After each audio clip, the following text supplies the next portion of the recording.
कांग्रेस के एमएलए जग्गा रेड्डी ने बीजेपी को हदफ तनकीद बनाया। इन्होंने कहा कि बीजेपी का मकसद कांग्रेस पार्टी को अवाम से दूर करना है, इसलिए ईडी ने कांग्रेस सदर सोनिया गांधी के खिलाफ केस दर्ज किया।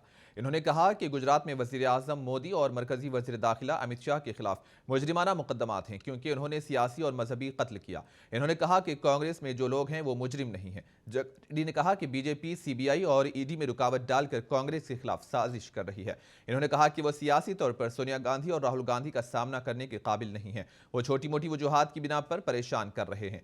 इन्होंने पूरा अमन धरना देने वाले राहुल गांधी की गिरफ्तारी पर भी सवाल उठाए और कहा कि हुकूमत सोनिया और राहुल से खौफजदा है, इसलिए उन्हें परेशान करने की कोशिश की जा रही है। बीजेपी प्रभुत्వం కేంద్రంలో నరేంద్ర మోడీ గారు అట్లాగే అమిత్ షా గారు రాజకీయంగా సోనియా గాంధీని రాహుల్ గాంధీ గారిని రాజకీయంగా ఎదుర్కోలేకనే ఈ ఈడీ డిపార్ట్మెంట్ ద్వారా రాజకీయ కక్ష సాధింపు చర్యలు చేపట్టడం జరుగుతుంది।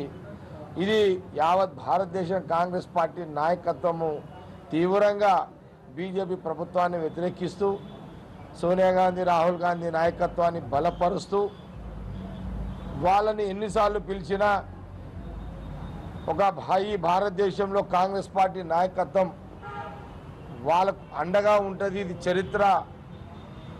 ఈ విషయాన్ని బీజేపీ మరవకూడదు అనే విషయాన్ని కూడా ఈ సందర్భంగా